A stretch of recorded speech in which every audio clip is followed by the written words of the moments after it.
की जय जय श्री राम। जय श्री राम। आज पटना साहब के एनडीए की इस बैठक में आपके लोकप्रिय उम्मीदवार और भारत सरकार के पूर्व मंत्री आदरणीय रविशंकर प्रसाद जी, बिहार सरकार के मंत्री और छत्तीसगढ़ के प्रभारी आदरणीय नितिन नवीन जी, हम लोगों के नेता और 74 से लगातार बिहार की राजनीति में योगदान दे रहे माननीय विधायक अरुण सिन्हा जी, इस मंच पर उपस्थित उत्तर प्रदेश के सह प्रभारी और दीघा के माननीय विधायक आदरणीय संजीव चौरसिया जी, अनामिका सिंह पटेल जी, सभी जनता दल यूनाइटेड के नेतागण, सभी भारतीय जनता पार्टी के नेतागण, हिंदुस्तानी अवाम मोर्चा के नेतागण, लोक जनशक्ति रामविलास के सभी नेतागण और राष्ट्रीय लोक मोर्चा के नेतागण, मैं बड़ा स्पष्ट तौर पर पटना साहिब लोकसभा, क्योंकि पूरे देश से लोग पटना आते हैं और पटना से ही सारे लोग जाते हैं और ये एनडीए का गढ़ माना जाता है कि एनडीए का कोई एक सीट सबसे कंफर्म है तो वो पटना साहिब लोकसभा क्षेत्र माना जाता है। तो हम स्पष्ट तौर पर 2-3 बिंदु पर आपसे बात करने आए। राजनीतिक मुद्दों पर लगभग लोगों ने अपनी बात रखी है, लेकिन पटना का विकास हमारी प्राथमिकता है। पहले भी एनडीए सरकार ने पूरा स्वरूप बनाया है, जैसे कि मेट्रो हो, म्यूजियम हो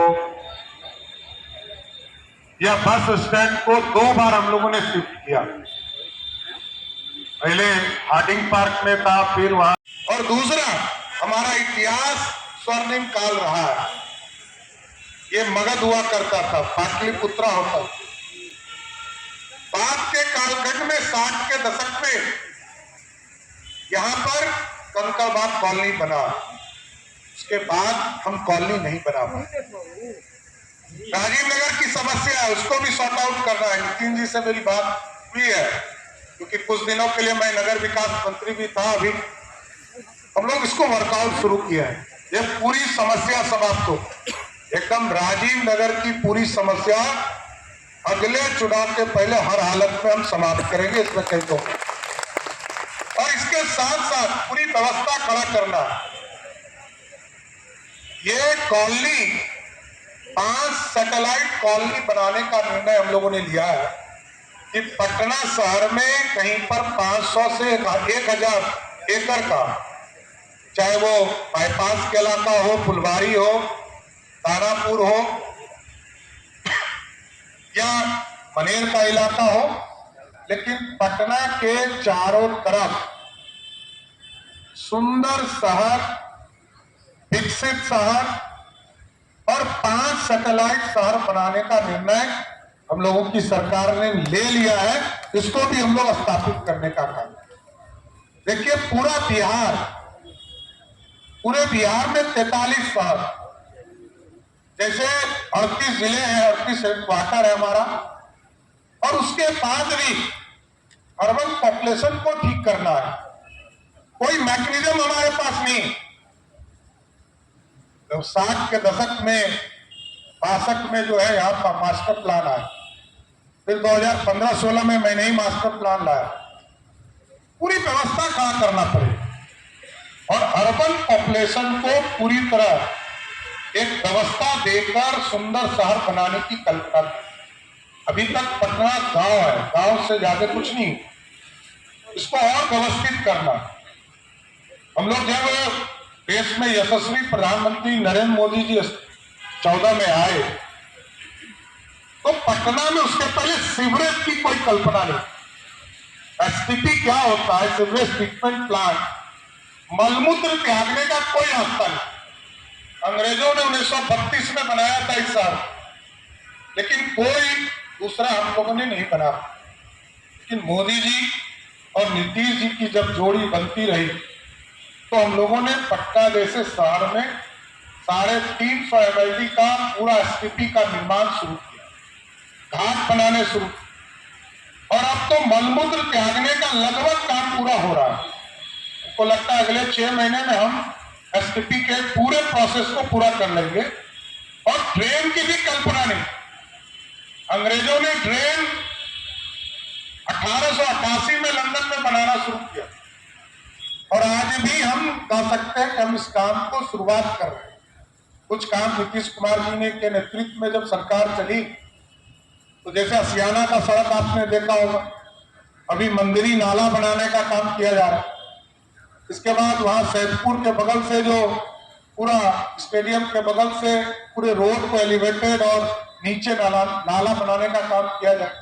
ऐसे कई चीजें हैं जो चिन्हित हम लोगों ने किया है, क्योंकि सुंदर शहर तभी दिखेगा जब आप सभी लोगों का सहयोग और पूरी तरह स्थापना करना।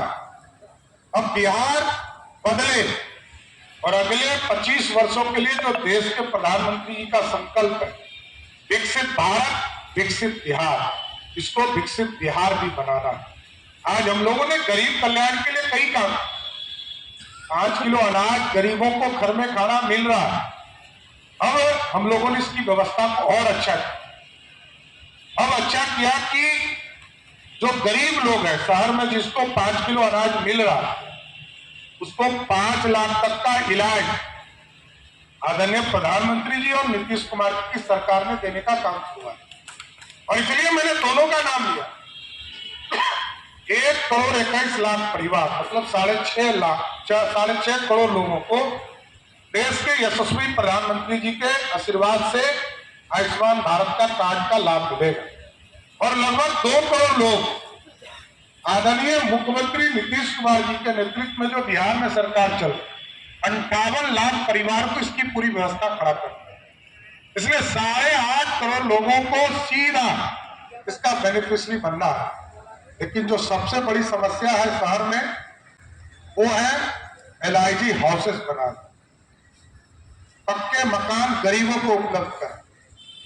और ये हमारा टारगेट है कि 2025 के पहले कुछ लोगों को इसकी शुरुआत करनी है, लेकिन 2029 में ये गारंटी के साथ जाना है कि पटना में कोई गरीब नहीं हो जिसके छत पक्के नहीं हो, इसकी गारंटी बनाना है, ये पूरी स्थापना करना। और 3 करोड़ पक्के मकान गरीबों को मिलना है। देश पिछले बार 4 करोड़ मिला, उसमें 55 लाख हमने लिया और अब आगे इसको बढ़कर, क्योंकि 3 करोड़ लोगों को और देश में पक्का मकान मिलना है, तो जो बिहार में अर्बन हाउसेस बनते हैं उसकी पूरी कल्पना करना है। क्योंकि आपका पूरा शहर, 2 विधानसभा छोड़ दीजिए, रेस्ट जो 4 विधानसभा है वो तो पूरे शहर में ही, तो ये पूरी प्लानिंग करनी। और आगे के दिनों में जो पुल हमारे हैं, चाहे वो सोनपुर के बगल में जो नया ब्रिज बनना है, गांधी सेतु के बगल में ब्रिज नया बन रहा है, आज आरक्षण की व्यवस्था, चाहे वो 1977 हो, तब भी सरदेव कपूरी ठाकुर जी बिहार के मुख्यमंत्री थे, जनसंघ उनको समर्थन देकर बिहार का मुख्यमंत्री बनाने का काम, और समर्थन देकर बिहार में पहली बार अति पिछड़े को सम्मान और आरक्षण देने का काम किया। सर ये भी हमको बताना चाहिए। और 90 में जब मंडल कमीशन आया तब भी कांग्रेस पार्टी पानी पी पी के विरोध कर रही। आज वो लोग कांग्रेस के गोद में खेल रहे हैं ना, लालू जी भटक रहे हैं, कभी जेल में, कभी बाहर, कभी अंदर, और आजकल तो मंदिरों घूमने लगे हैं। पहले बेटा कह रहा था कि मंदिर जाने से क्या होगा, अब पूरा खानदान मंदिर जा रहा है। और लोग कहते रहे, अभी रविशंकर जी बता रहे, लोगों ने, सारे लोगों ने केस लड़ा, लेकिन यदि बेलायक किसी ने किया लालू प्रसाद जी को, उसका नाम है राहुल गांधी, जिसने ऑर्डिनेंस फाड़कर उनको परमानेंट सजा देने का काम किया। कोई दूसरा नहीं है, वो जिनके गोद में खेल रहे हैं उन्होंने ही उनको बेलायक कर दिया, कोई काम के नहीं रहा। और जिसको कहते हैं ना पंजीकृत अपराधी, मतलब कोई बिहार का सजा आपता यदि कोई नेता है तो उसका नाम है लालू प्रसाद। और मैं तो नीचे मानता ही नहीं कि कोई और नेता वेता है, क्योंकि लालू जी का आरक्षण एक ही है, पहले अपनी पत्नी को मुख्यमंत्री बनाना, फिर पानी धोने वाला बेटा जो क्रिकेट में नहीं खेल पाया तो पानी धोने वाले बेटा को उप मुख्यमंत्री बना दिया, और जिसने अपनी पत्नी को अत्याचार करके छपरा की बेटी को घर से निकाल दिया उसको फिर मंत्री बनवाया, और जब राम कृपाल जी ने चुनाव हरा दिया तो दूसरी एक बेटी को वहां से राज्यसभा का सांसद बना दिया। और आजकल एक टूरिस्ट बेटी आई जो सिंगापुर से सीधे छपरा पहुंची है, और टूरिस्ट बेटी आई है जो चुनाव लड़ने आई। तो कितना दिन रहेगी नहीं रहेगी ये तो समय बताएगा, लेकिन जनता हरा दिया तो गारंटी है कि वो सिंगापुर वापस चली जाएगी, इतना तो एकदम कंफर्म रहे। लेकिन मेरा जो विषय है कि जो 5 बेटी बच गई लालू जी का, उसको कब हिस्सा मिलेगा? कहा 5 को एमएलए का टिकट तो नहीं देना है, हमको ये भी डर लग रहा है। ये पूरे परिवार की राजनीति करने वाले लोग हैं, इससे ज्यादा इनका कुछ नहीं होना है। इसलिए आज एनडीए की इस बैठक पे आप सभी लोग आए, सबका मैं अभिवादन भी करता हूं, धन्यवाद भी देता हूं। और जनता दल यूनाइटेड, लोक जनशक्ति party, Hindustani Awam Morcha, RLM, Bharatiya Janata party के सभी कार्यकर्ताओं से जरूर आग्रह, आप लोग सभी लोग बूथ पर लग जाइए। 4 लाख तभी पार करेगा जब एक एक लोग बूथ पर खड़े हों, क्योंकि जिस दिन वोट गिरेगा उस दिन कम से कम 48 डिग्री सेल्सियस आपके यहां धूप होगा। 48 डिग्री सेल्सियस में आपको 4 लाख वोट पार कराना है तो एक एक घर तक जाना होगा, पुर्जा लेके जाना होगा। और हमारे जो बूथ अध्यक्ष, पन्ना अध्यक्ष हैं, उनसे आग्रह है कि एक एक आदमी को काउंट करके लोगों तक पर्चा पहुंचाइए, लोगों से आग्रह कीजिए।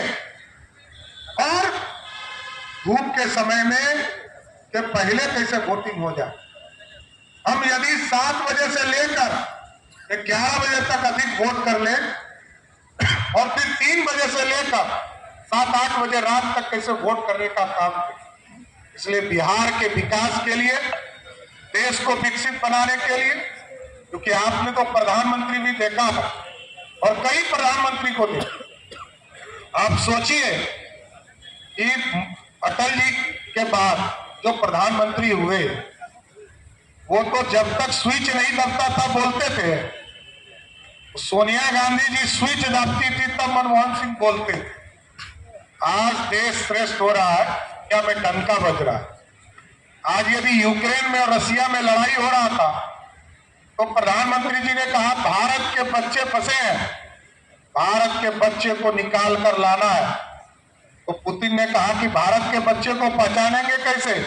कहा जिसके हाथ में तिरंगा होगा समझिएगा वही भारतीय होगा। यही है ताकत। और हिंदुस्तानी तो निकला ही कि पाकिस्तानी और बांग्लादेशी भी तिरंगे दिखा के निकल गए। यही है ताकत। आज दुनिया में आप स्वयं महसूस करते हो कि भारत का पासपोर्ट जिसके पास है वो दुनिया का डिप्लोमेट हो गया, दुनिया में उसकी धमक हो गई।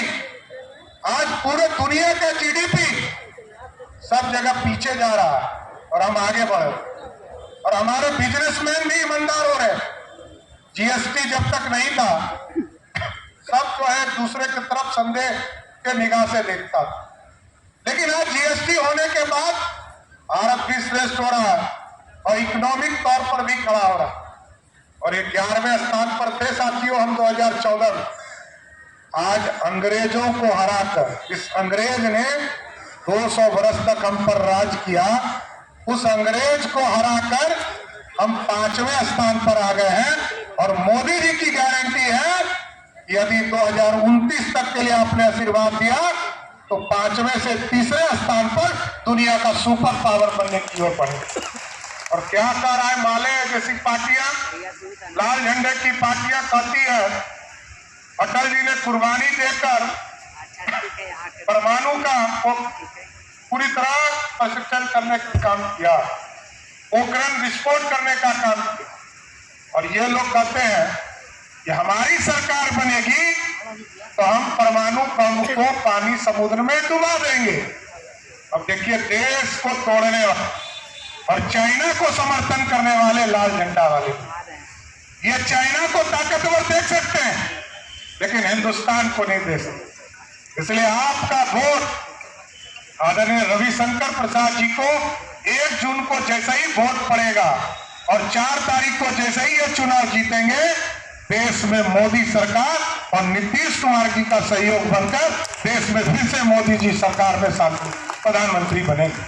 इसलिए आप लोगों से यही आग्रह निवेदन करते हुए एक vote Bharatiya Janata party NDA के उम्मीदवार आदरणीय रविशंकर प्रसाद जी को देने का काम कीजिए। बहुत बहुत धन्यवाद।